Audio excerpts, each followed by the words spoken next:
6:30, and we're here in the City Hall to have the Finance Committee meeting. Counselor Givner is, I don't see her yet on the agenda. Well, she did notify me that she wouldn't be here, so she probably hasn't gotten there yet, but we'll take a vote to go into executive session. Oh, that's executive session, we don't need that one. Let me get the other one. Hopefully I have it in here.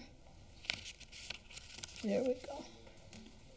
Okay, motion to take a roll call vote that for the purpose of this meeting would be applicable to all motions to remove an item from the table, place items on the table, package items, or suspend the rules unless there is an objection. So moved. All those in favor? Aye. Okay. Item number 1 on the agenda is the minutes of the last meeting on December 23rd. Does anybody have any questions or concerns? Motion to receive and approve. Okay. Item number 2, ordered by Divine, order that there be and hereby appropriated by transfer in fiscal year 2025, $145 as follows. From dues and subscriptions, Board of Health, $75, supplies, other Board of Health, $70, for a total of $145, and that's going to be transferred to dues and subscriptions and planning, $145, and I do see Aaron Vega on Zoom, so I hear a motion to take this up. So moved. Okay. Aaron, you want to tell us a little bit about this, please? Sure. Good evening, councilors.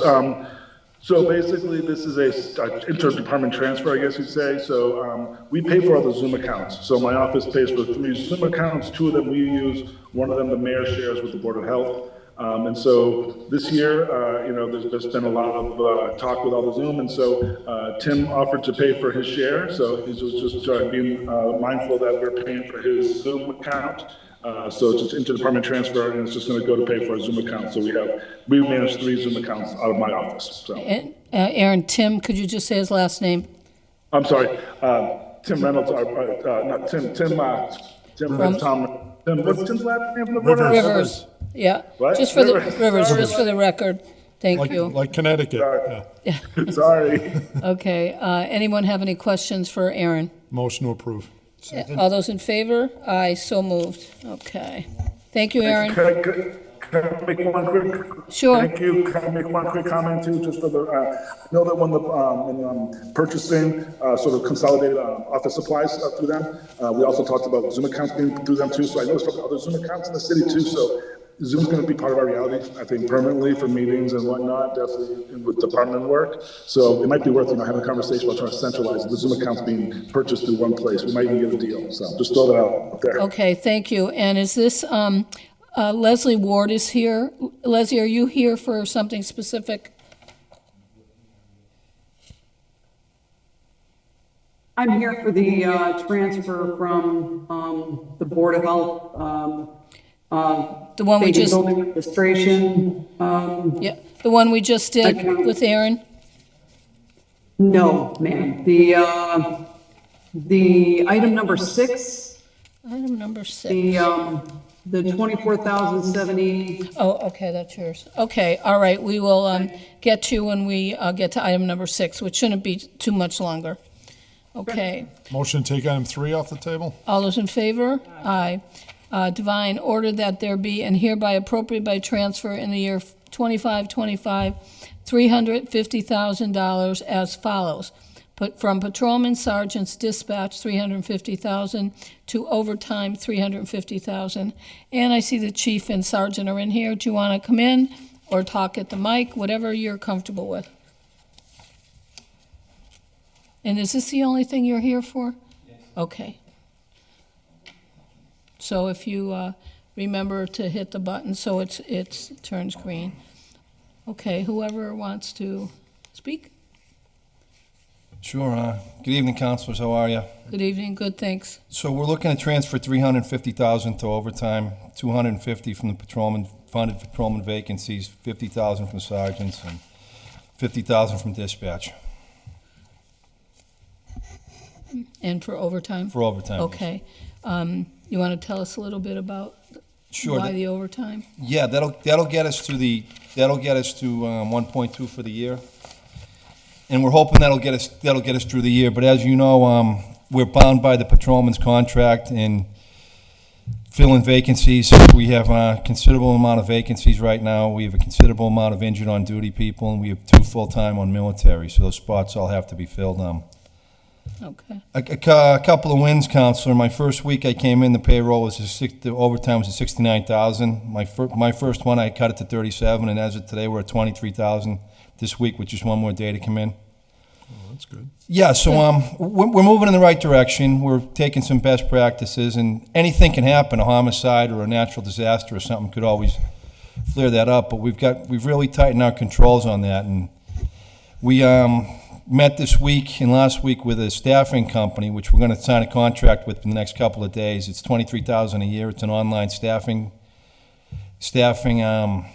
application, which is used in Chicopee, which will allow us to track overtime in real time down to the day, down to the funding source, staffing. It'll do everything we can do. It'll eliminate paper. It'll eliminate redundancies. It'll save a ton of man hours in just entering payroll and entering data. And quite candidly, it'll bring the Holyoke Police Department to modern day best practices, and it's gonna be phenomenal. It's $23,000 a year, subject to bargaining. We're trying to grind them down a little bit, but the beauty of it is you could call me and say, how much did you spend in overtime this weekend? I could tell you $6,000, or how much did you spend last night? And I can tell you $6,000. So we can look at trends and anomalies and see where they are. We can also look at trends and anomalies with days off, with sick time. With it counts every single metric that you could ever want to use. So I think it's going to be a phenomenal tool for the city. Sounds great. Sounds great. Counselor Jordan, you have a question? Yeah, Chief, just a couple quick questions. How does the 1.2 for this year compare to last year's fiscal year? 100,000 ahead of where we were. 100,000 ahead, so that's good news. Okay, second question. As you have that software and other things, one of the things that I've observed in the past, and I always wonder, because it seems like when we have the summer months, we really get behind on things. Obviously, a lot of people want to take their vacation in the warm weather, makes all the sense in the world. On the other hand, I always thought that, more of your senior staff, the officers who've been here a long time, it seems like they should get priority when it comes to, who gets to pick what the weeks are, because you have to have minimum staffing and at the same time be fiscally responsible. Not everybody can have the same week off, is my point. So will software like what you're using say that, you're not just going to let everybody have June, July, and August off, and then we run the overtime through the roof, and then we don't really use overtime except for, events and stuff. It seems to me like when I was watching it, it's really this massive bell-shaped curve in the summer, and it seems like the way around that is somewhat, if you have this people with the seniority, good for them. They've worked here all these years. They should get first pick at the weeks, and then the junior people have to work their way up to it. Is that, what's your philosophy on how we can manage that? Because we need minimum staffing. We can't have everybody off in the summer and run the overtime up. So Sure. So they pick by seniority. The weeks are picked by seniority. okay. So, and the problem is, Council, that you see with the collective bargaining agreement is 7 people are allowed to be off a day with a 7-person minimum manning. So 3 are on vacation, 3 are on time owed, and 1 on a personal day if he puts in for within 7 days. We can't manage like that. I mean, Right. Springfield has 34 minimum manning and 6 allowed off. So that tells you where we are. So, and if you look now when we're down numbers, I think it's 18 on a squad. We prefer 22, I believe, is the number. You got a couple sick, you got a couple injured, you got a couple military. You might only have 7 people coming in. 7 are contractually allowed off. Now I have to pay 7 guys overtime. It's a disaster. And then another problem we're having is the state came up with 2 extra training days that we're mandated to do. So that's 2 days that we had to come up with 8 hours to backfill. We had to buy ammunition for another shoot. It's these unfunded mandates, and I'm going to meet with Representative and Senator Velas about the state has to come up with, for places like Holyoke, we just can't keep taking these unmandated hits on things like training. I mean, they can absorb it in bigger places. We can't. And to your point, I don't know if it was Senator Pacheco or who, but I know it. Suzanne Bump, to her credit, the former state auditor, was really, led the charge to make sure these unfunded mandates are covered. And frequently we would get checks. So I would point that out to the auditor's office because there is actually a state law on unfunded mandates like that. So when they come up, they're supposed to reimburse the cities. We've gotten reimbursed for certain elections that they've required or different parameters. And yeah, I would look into that. That might be something for you to consider on getting some reimbursement for that. And what was the other? Oh, yeah, I saw you and the mayor had a posting out and were on social media pushing about the exam coming up and new people to become officers. And how is that going? And how many vacancies do we have right now? And how's our recruiting going? Because we do desperately need these positions filled. So the recruiting's slow. It's a challenge. We used to beg people to take these jobs. It's unbelievable. It's no. When I took it, I think 40,000 people took the exam the year I took it. No, let me back up. I misspoke. What I meant to say is people would beg to get into these jobs. And, Kevin, can you talk to me? I mean, I never get those phone calls anymore to become. So it's really amazing that we're struggling to fill these police officer jobs. These are, tough job, but it's not just great here. job. It's not just here. It's across the profession. But True. We're somewhere between 7 and 10, depending on what happens with pending disability retirements. Okay. I told Lieutenant Sotoloto to request the list to hire 15 from civil service today, hoping that we can get the 8 to 10. But, they changed the standards again, where you got to get through the old physical fitness test, which is challenging. People have a hard time with that. Okay. And the background check is arduous because we can't afford to have bad people matriculate in. So, Right. we're going to grind. We're going to grind, see what we can do. And also, we're going to launch a very aggressive lateral transfer campaign. We're going to go out starting to look for people in smaller jurisdictions that might want.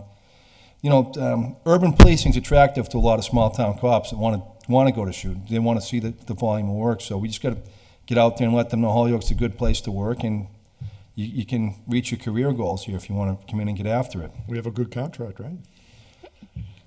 Yeah, I mean it's good, but it's got to evolve a little bit. The problem is we got to do something with staffing, and you guys are gonna have to figure that out. But No, but my point is, we're not exactly pinching the pennies for folks. We try to do right by people, and hopefully that makes us attractive to or so we're told. This is supposed to make us attractive. the times are different, though, Counselor. The 32-year police officer, the younger generation don't plan on staying for 32 years, and it's just it's challenging, and the municipal government and police officers have to evolve with the staffing and workplace trends.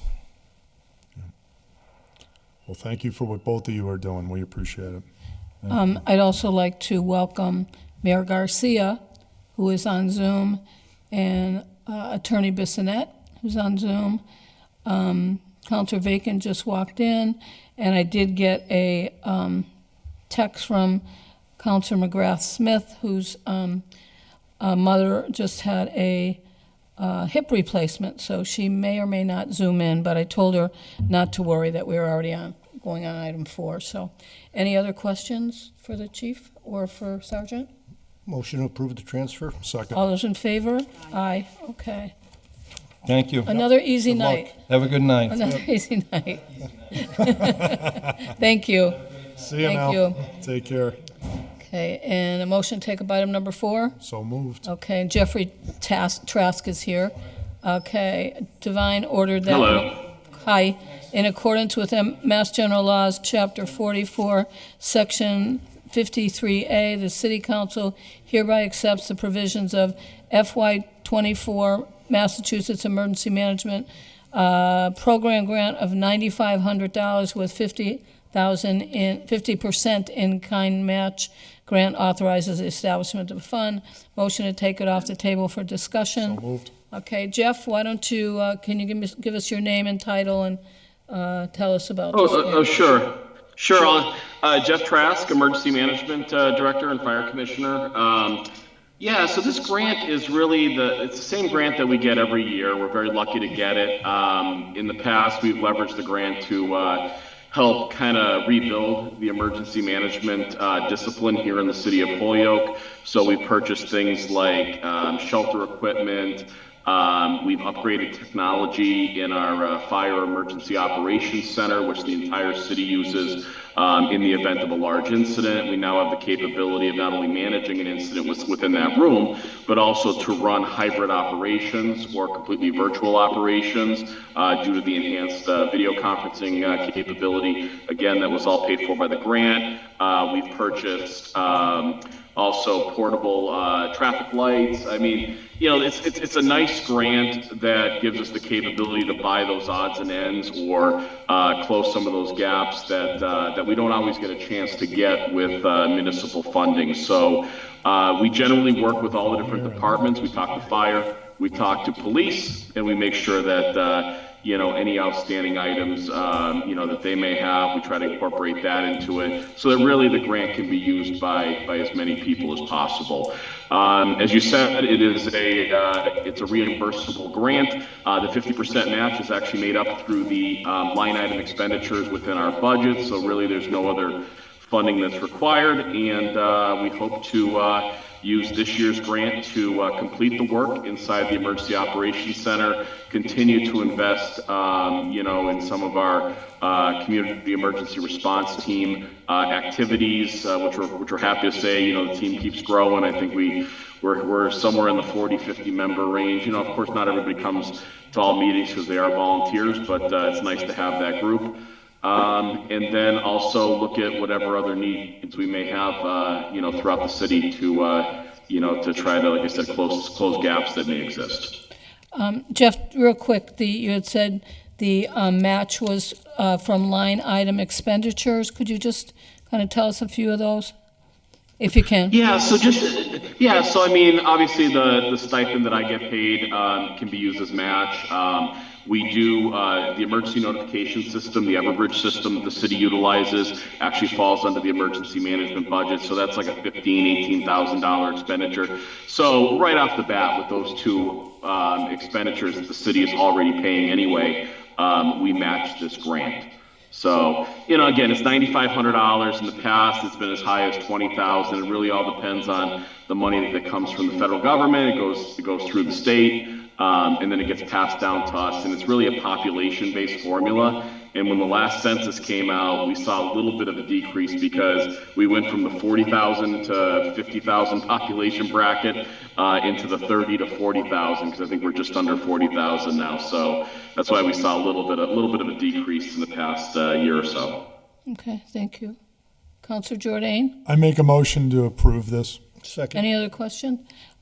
Jeff, you're all set. All those in favor? Aye. Thank you, Jeff. Great, thank you so much.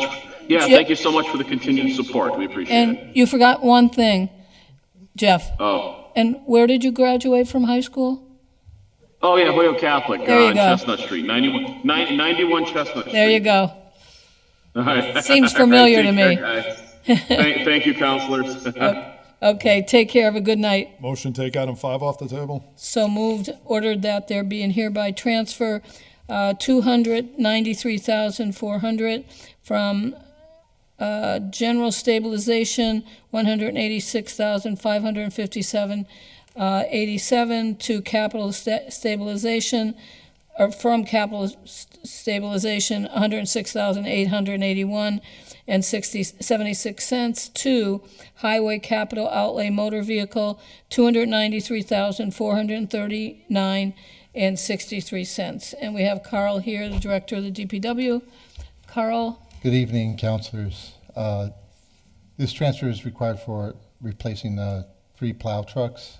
Truck number 43. 3 plow Three trucks? plow trucks. I had sent pictures. I don't know if you have them, but if you don't, I could always forward them to you. Replacing truck number 43, which is 2004 F550 that was decommissioned prior to my arrival and never replaced. Truck number 42, a 2007 F550 with 87,000 miles, but the photos were attached. I don't know if you guys got the photos at all. I'll check with Jeffrey, see if he's got them. Yeah, it's in our packets. It's in the package, so they're all outlined there. And truck number 36, which is 1994 International with 172,000 miles, and that's not on the road right now. You're done with your trucks. Let me see them, because I don't have them. Okay, questions? If I may? Yeah. Okay, thank you.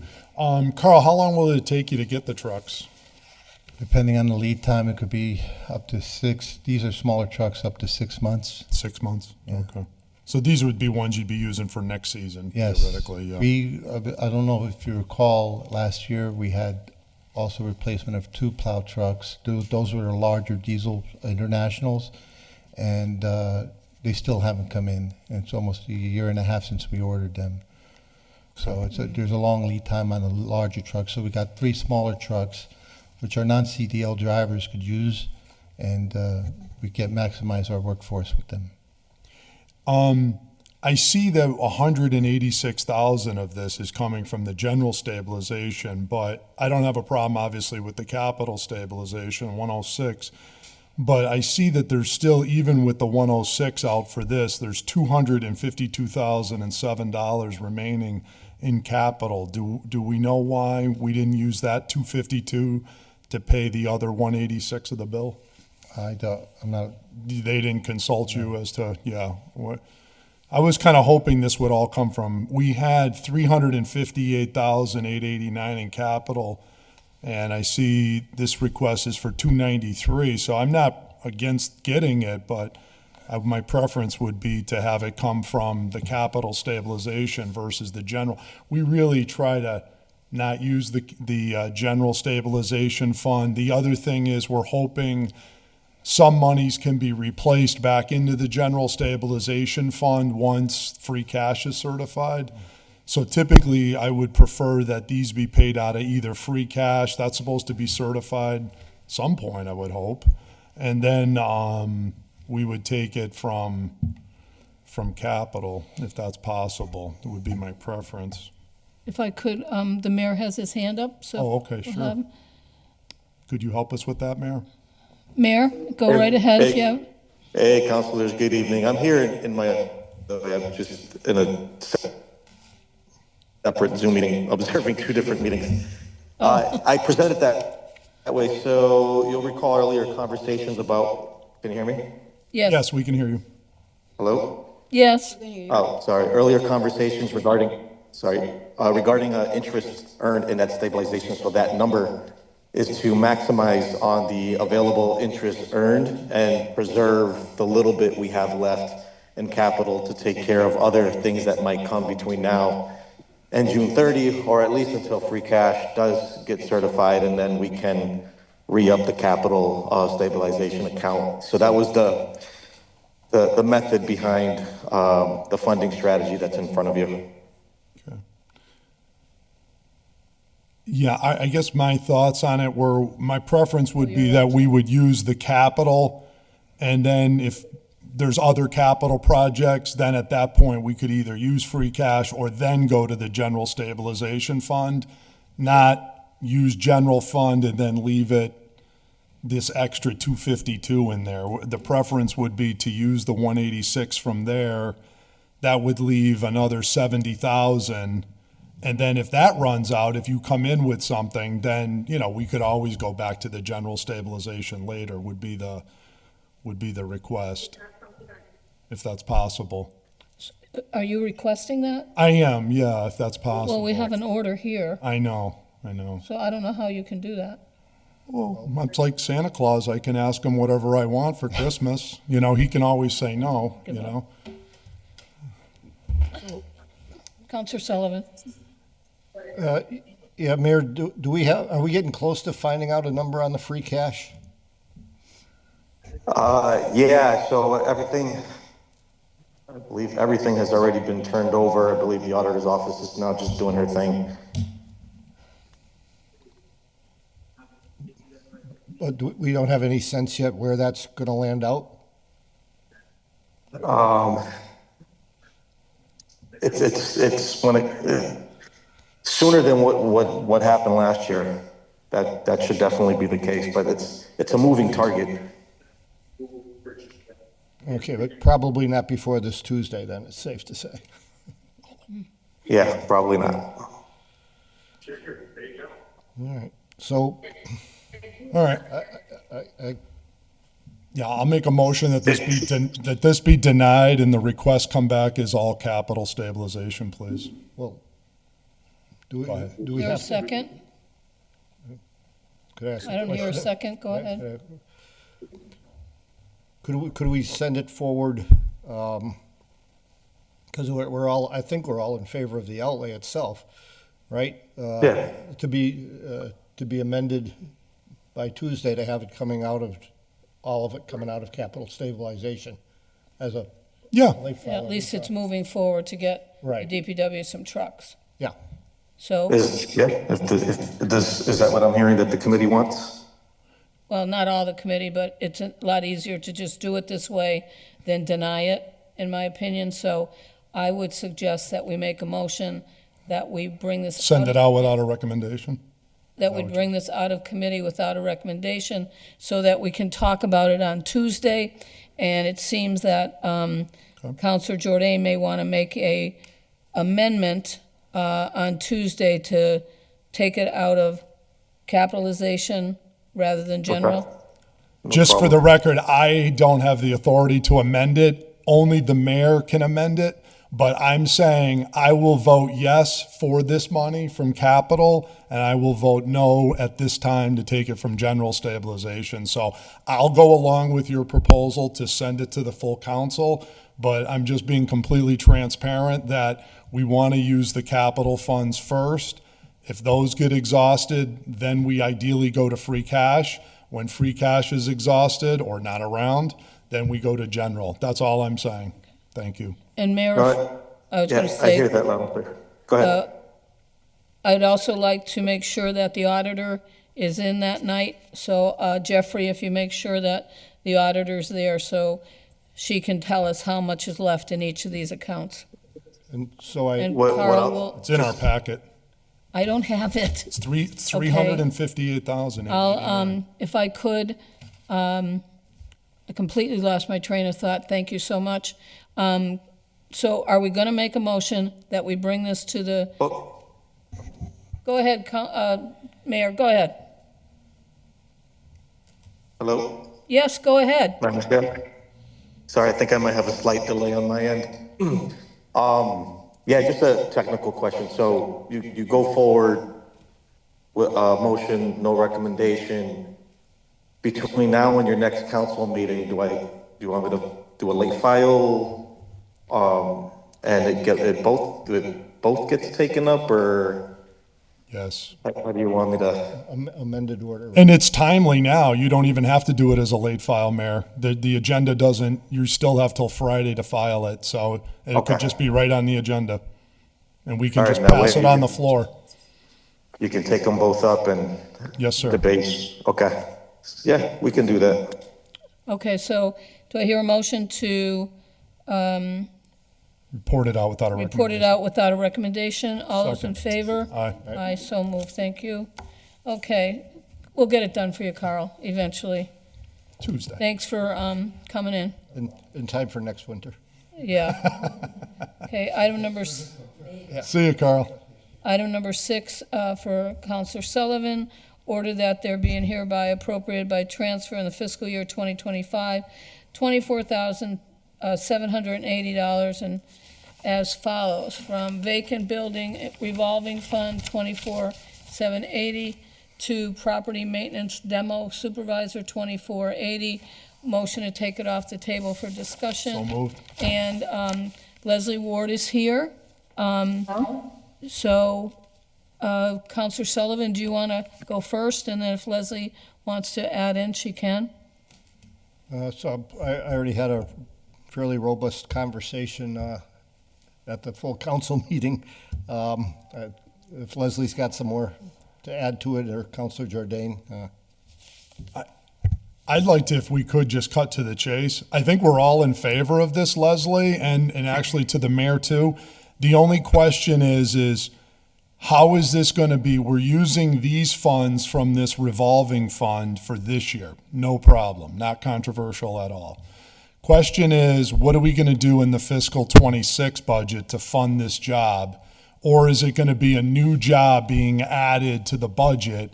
And some of us are concerned that we're going to just be adding another job to the budget, or is there going to be some other money somewhere else that we're going to save something to cover for this job? I'll take it. Okay. Yeah, no, there's no other alternative option besides just baking it right into the budget, Counselor. And I would like to add on that, the amount of money that this will save, the city in demolition fees is gonna be enormous.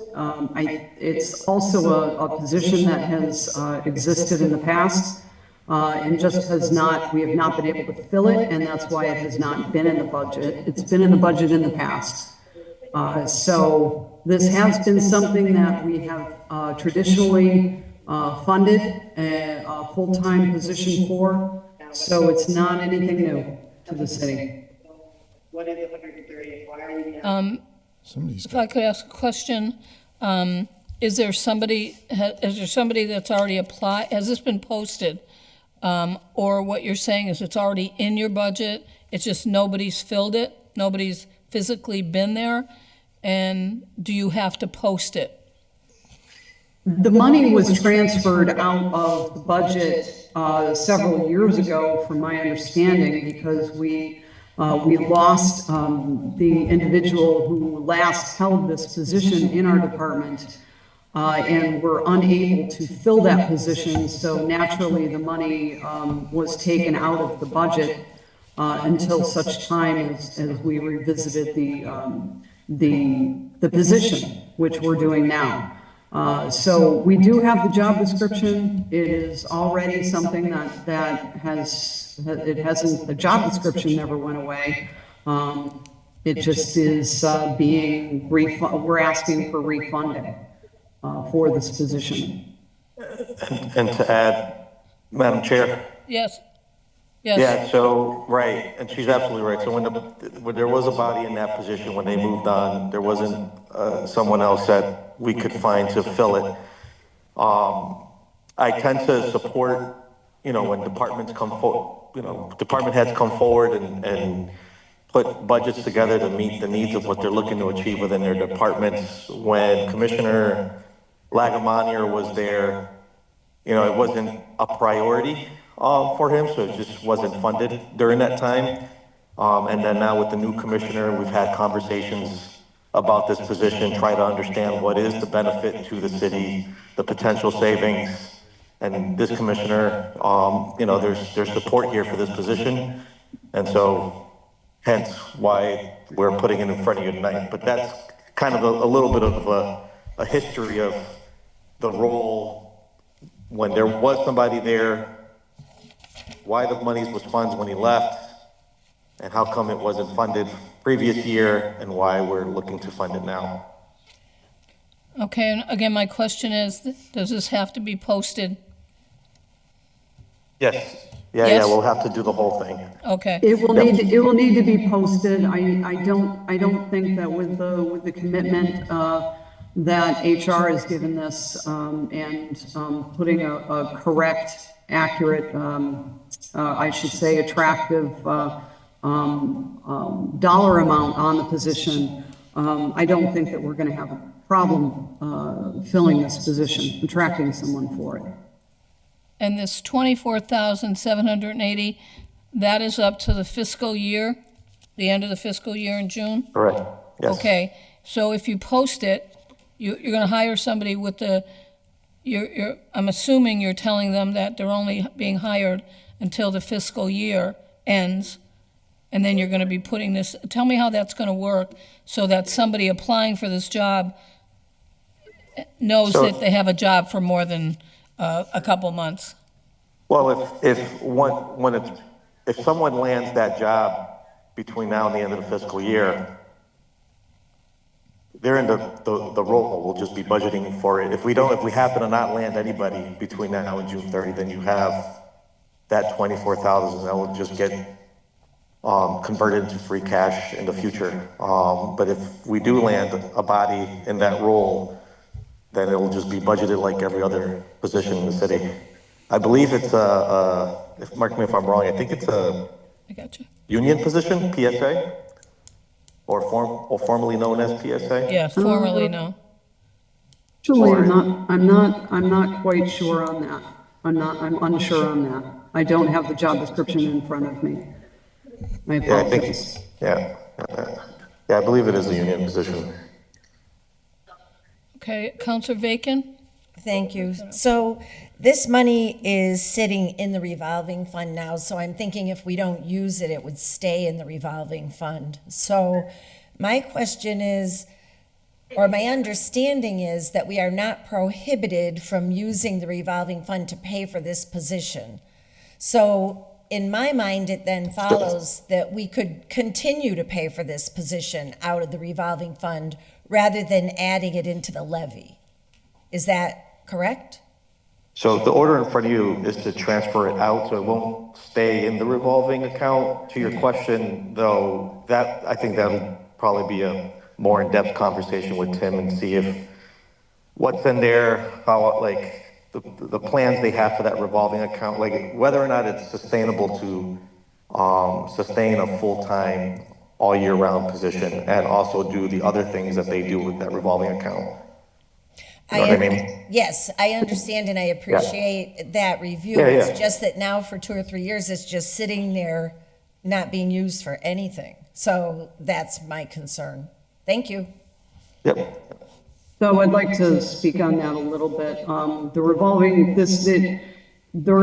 fund is supposed to be, one of the main functions of the revolving fund is to be used on private or city, private properties. So this would have to be a temporary thing, from my understanding, for this particular transfer.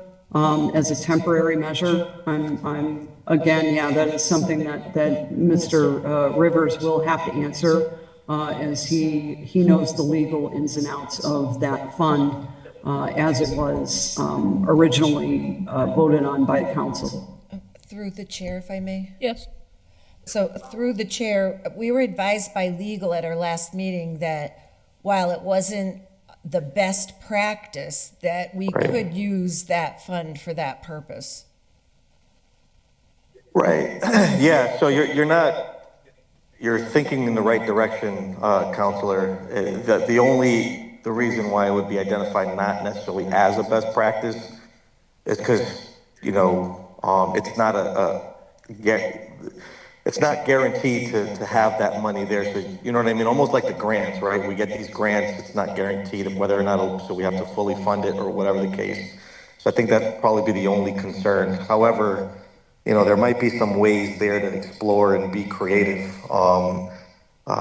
If not the whole thing, maybe half of it. We have to look at the trends of how much money does go in there annually, because I believe that's the vacant property fees that we collect and go in there. Right. And of that annually, what is an appropriate dollar amount we can agree to help sustain, if not supplement, the position. So it's definitely worth continuing to explore, have a conversation on, and see where it goes. Okay, appreciate you taking a look at it. Thanks. Counselor Sullivan? Yeah, no problem. Okay. Yeah, just, Jeffrey, I had a picture there, if we could put that up on the screen for the counselors and for the public.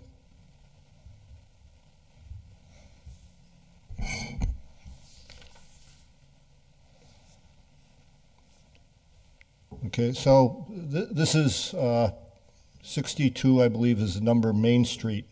As you can see, the whole back of the building has collapsed. It touched or just missed the picnic table where people sit back there. And what I would call everybody's attention to, or their memories to, is what happened right here on High Street with the Hotel Essex. All right?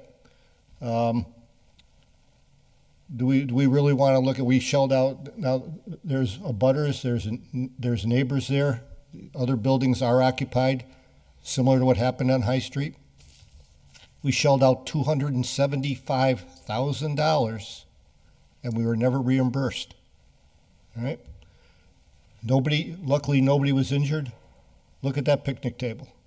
If anybody had been sitting there, what would have happened? So this is something, while we can worry about how it gets funded later and stuff like that, the problem is it's not just this building. Over the last couple of years, we've slid backwards again, all right? And we have a dozen buildings like this. We have one right on Cabot Street, right next to a grocery store across from Capri Pizza that has a load of pedestrian traffic all day long.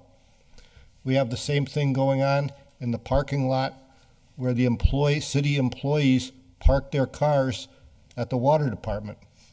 We have the same thing going on right here at City Hall with a parking deck that we can no longer use.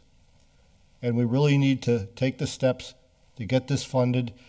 And as Leslie pointed out, the savings to the city will be enormous. Leslie, how long from the time, I think this is a good order to pass tonight, but passing it tonight, having it has to be posted, interviews have to be done. How long do you think it'll take before we can actually have a physical person in there to start doing this work? So we have to post it internally for 7 days. After that, it can go out to the public, the general public. I believe that we will likely get an applicant in that second week, and I can interview right away. So as long as I get someone who has some experience and the proper credentials to perform the environmental hygiene and other functions of a demolition expert of this job, this position, I see no reason why we can't have someone in there doing this job within three weeks to a month. Okay, thank you. Councilor Jordan, you had a question? Yeah, I'm actually glad the Hotel Essex topic came up, because that's a good example of this government being incompetent in many instances, because we had a former mayor, Morse, and the treasurer, Lumbra, who actually took the Hotel Essex, which we did not own, took it by tax title, took it into the city's portfolio, even though it was in that condition. And all they did is, not only was it so bad that we never got paid our taxes on the building, we ended up having to deal with all of that because we ended up owning it, and the actual owners of the building walked off scot-free. We all know what happened after that. That is a total calamity from start to finish. We got left holding the bag. And this is the left hand and the right hand not knowing what they're doing here. So I will certainly hope that we're not going to run around taking on other people's demo projects and letting landlords hand the bill to Holyoke taxpayers. I hope that's, and nobody can, we need to, some serious lessons from that Hotel Essex experience, that we never repeat those errors again in the future. We need to be going into court when you have buildings. I'm assuming, is this building owned by the city? No. Okay. So my question is, that's going on. Are we in the housing court? Are we in the land court filing, sanctions against the people that own this building? This is what we really need to be doing, right? Instead of us talking about hiring someone to come and fix this, who is holding these people accountable? Who is holding the landowners? If any of our homes were falling down, our neighbors would be calling Leslie saying, go fix the house at such and such. Or is the city giving out free roofs? Is the city giving out free windows? Is it giving out free repairs of people's private buildings? Or do we go around, I mean, maybe, no wonder we're in the trouble that we're in and we're broke, right?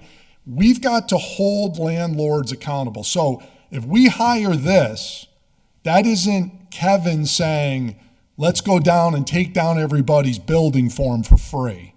And the slumlords on Cabot Street, who we've personally surveyed, myself and Councilor Ocasio, that property, and we've screamed and shouted about that one, and it was cited here earlier. We need to be going after the slumlords that own that building, who have left that in that condition.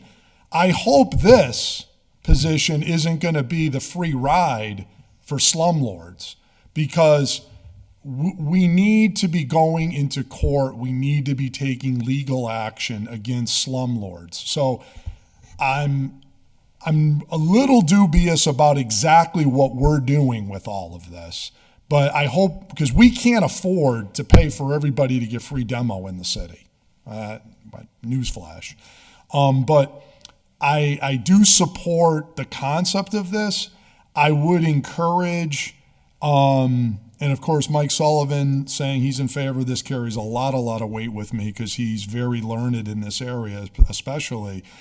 So it's something I want to vote for, and I like the fact we're using the revolving fund for this. What I would seek, though, is a couple of things. One is, I would appreciate when we say, we will save a ton of money by doing this, lay it out. Come up with a report that shows me and the rest of the council how this saves money, okay? Put that in a 1 or 2 pager that you make the case to us, and I want to vote for this. I want to support you on doing this, but we need the information. How much is this position going to get paid? We don't have the posting. I don't know the grade. I have no idea. $24,000 pays it for then. Is this a $60,000, $70,000, $80,000 a year? Maybe it's $120,000. I have no idea. But we need those kind of information to do our due diligence. So please walk us through, for the record, between now and Tuesday, if we send this back to council, what's the job? Give us the job description. What's the pay? What's your plan? Maybe you can't fully fund it out of this account. Maybe you can fund half the job, okay? And we're going to maneuver some other money some other places, but we're saving money. So if we're saving money, then that meets my criteria of saying, okay, this job gets paid $70,000 a year, 35 is going to come out of the fund, 35,000 we're going to save taxpayers. And this is, Kevin, money we're spending over here, which we don't have to spend anymore, to pay the 35,000 for the other half of the job. I mean, that's how you advocate for positions to be added to the budget, because it's saving that. And then what is our overall strategy on demo? Because if this person's going to run around coordinating the city, paying to tear down everybody's building, I have a real problem with that, because the Hotel Essex is exactly what we don't want to do, right? That's the takeaway there. And number 3 is, how does this coordinate with the law department in the receivership program and the other programs in land court to hold slumlords accountable for these pictures we're seeing here and the other ones you're going to come into down the road? Because, as I said, we can't afford to be the free demo company of America. We don't have enough money to do that. So those are my concerns, and I don't have a problem with the position, but I think you get the point of where I'm going with this. Make the case. Explain how the job, quote unquote, pays for itself, and we're not paying for other people's bills. Thank you. Anybody else? Do I hear a motion? Yes. Who's saying yes?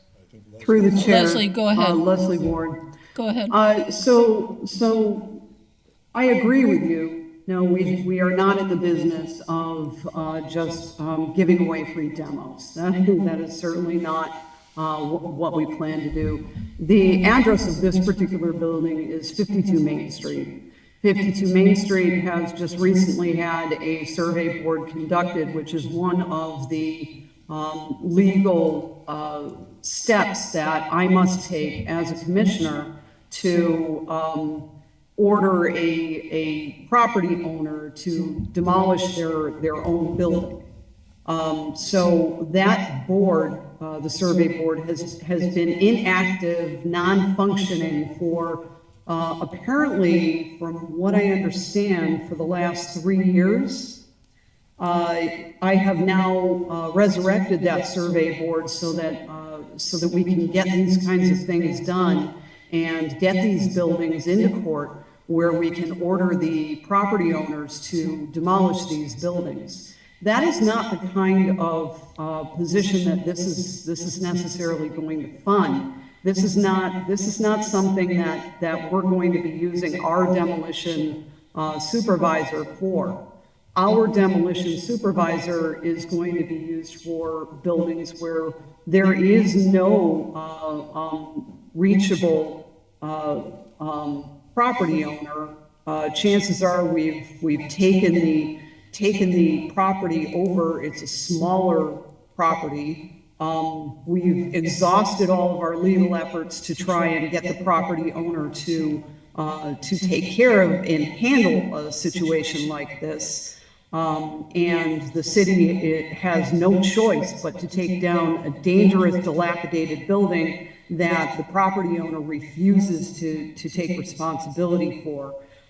In this case, we do have an active property owner who is planning on rehabbing this building, but for now, I've had to go through the legal process of ordering this individual to either give me a rehab plan or demolish the building, one of the two. And yes, it is a court function. So there are several things that have gone by the wayside as far as property legal action over the last few years that have just not been done because of staffing issues or what have you.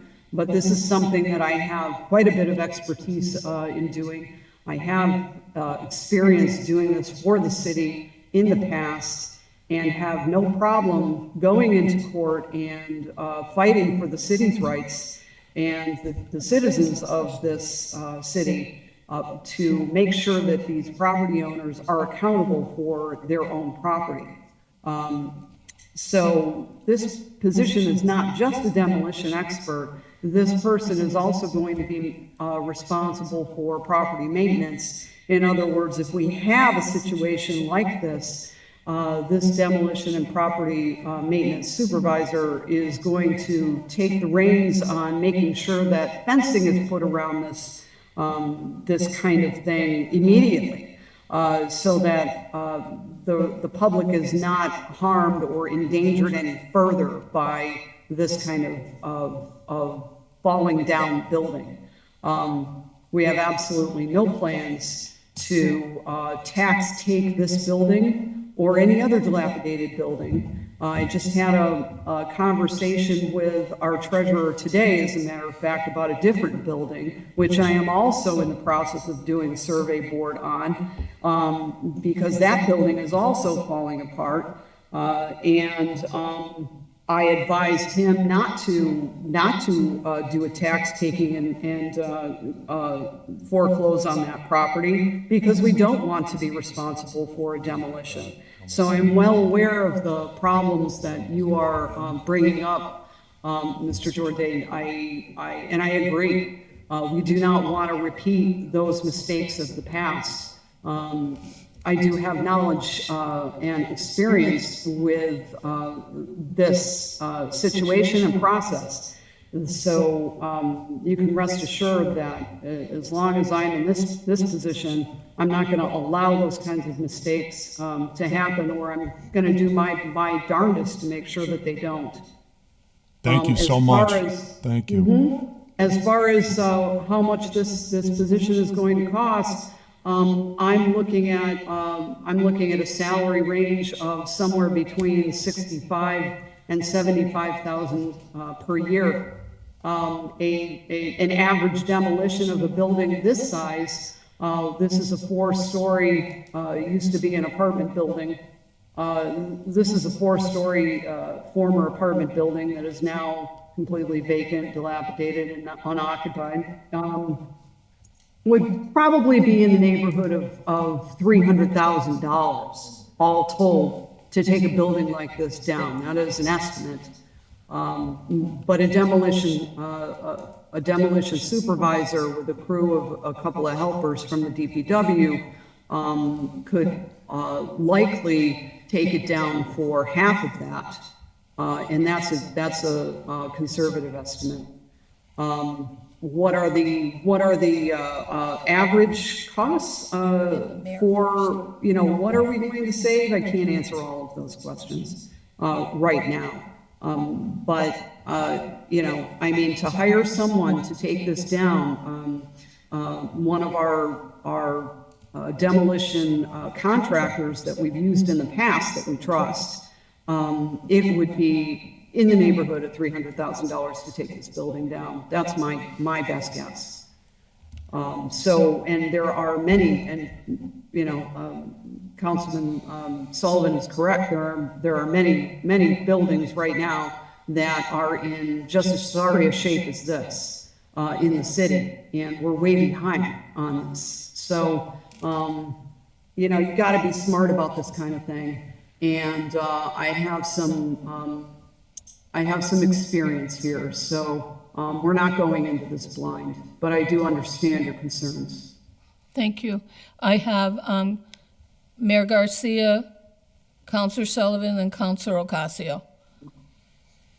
Well, I think the commissioner just actually described it she did good. To keep it short, two things. One, and this, it's probably be good to have a separate or a future conversation around what is happening to put pressure on landlords on these buildings, going the legal route through housing court. A lot of work happening there. But also number two, I think the biggest thing is trying to navigate issues around, that can bring harm to the greater public.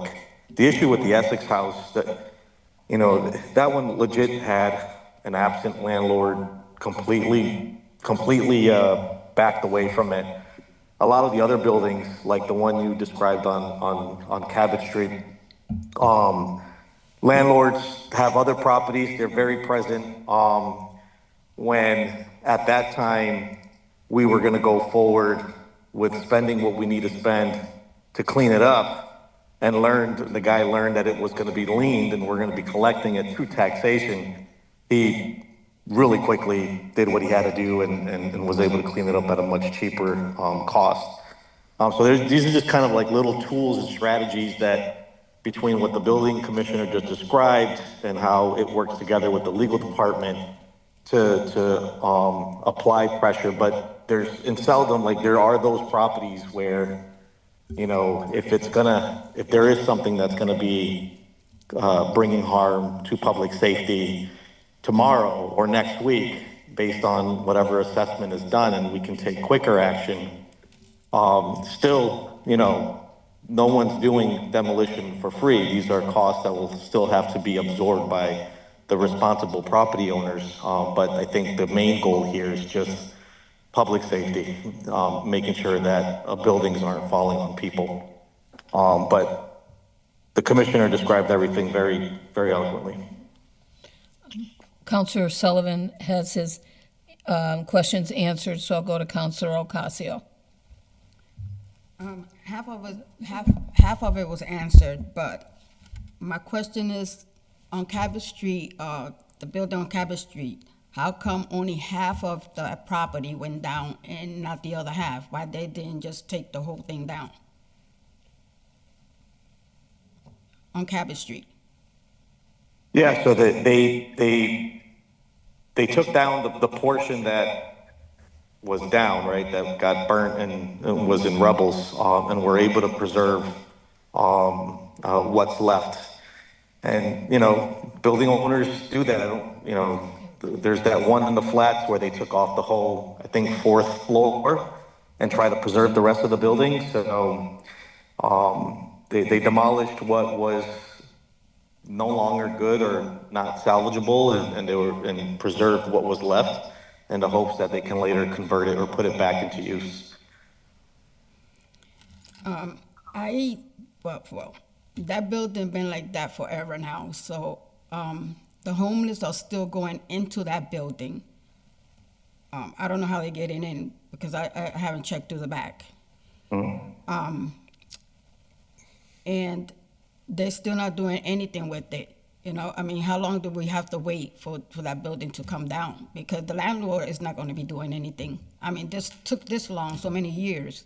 You know, we had like 2 fires in that building already, so, and only half of it went down. So I don't think they plan on doing anything with that building at all. So, and my second Yeah, no, I question hear you. was- Oh, go ahead. Sorry. Okay. And my second question was that, do you guys know if we fund this, if this goes through to hire this gentleman, which building, do you guys have like already all set in order which building's gonna go first down? Which building's gonna be demoed first?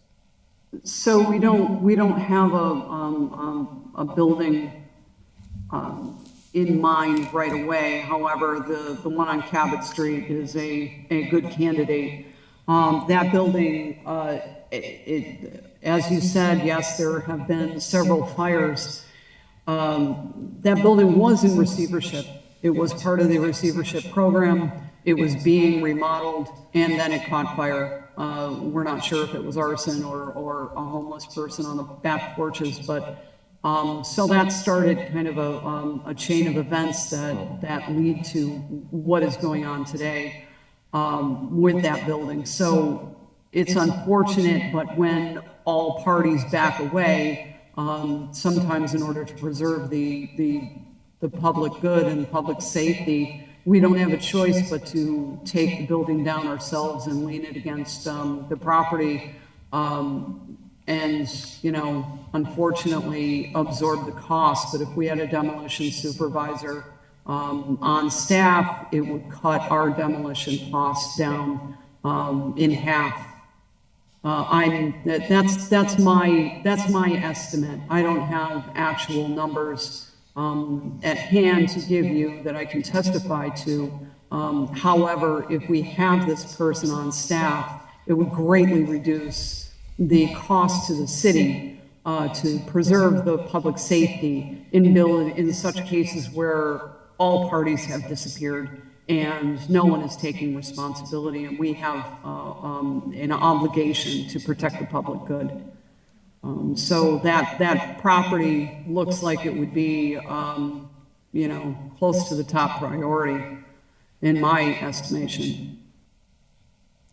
Okay. Thank you. Mayor, your hand is still up. Do you have another question or concern? Sorry about that. Okay, Counselor Sullivan? Yeah, I would just make one final point so everybody's clear. In a lot of cases, like Leslie was talking about, if we have a $300,000 price for the demolition, our own crew may not necessarily take that entire building down. What they'll be able to do is mitigate the costs and reduce the costs on something like that from 300. They can easily knock 100,000 off the RFP that goes out, 150,000, 200,000. Sometimes it's on the front end of getting it prepared so that the bid that goes out is less arduous, or on the other side where in the case of a 4-story building, the top 2 floors are taken off, or if there's a common wall, that part's taken down, and then the rest is handled by the city, cutting the cost in half. So that's what really goes on. So. Mike, You have a I'm sorry. question? Yeah, I did. Okay, Mike, Counselor Jordan? do you know, will we have any equipment that we would need to purchase to support their work, or do they have the tools that they need to do the job? Yeah, everything I believe that Jose Cruz, our former demo supervisor, uses readily available existing equipment in the DPW, and when they did have bigger projects, they just went out and rented it for a week or 2 or 3 days, whatever it took. So, Okay, thank you. Any other questions? Can I hear a motion that we approve the transfer? so moved. All those in favor? Aye. Aye. Aye. Opposed? Okay, Leslie, go ahead and get started with your job posting. Put it this way, this will come up Tuesday. I don't foresee any problem, but you never know. So we will, as soon as Tuesday comes along, if this is voted in, you'll be able to get started. Thank you so much. Okay, thank you, and thank you, Holyoke Media, thank you, Mike Bissonette, thank you, the interpreters, thank you, Jeff. Thank you, Do I Patty hear- Devine. Motion to adjourn. Thank you, my committee. Do I hear a motion to adjourn? So All those in moved. favor? Aye. Aye, so moved. Thank you, everybody. Good night. Mike, can I have that thing that you threw out? You want me to go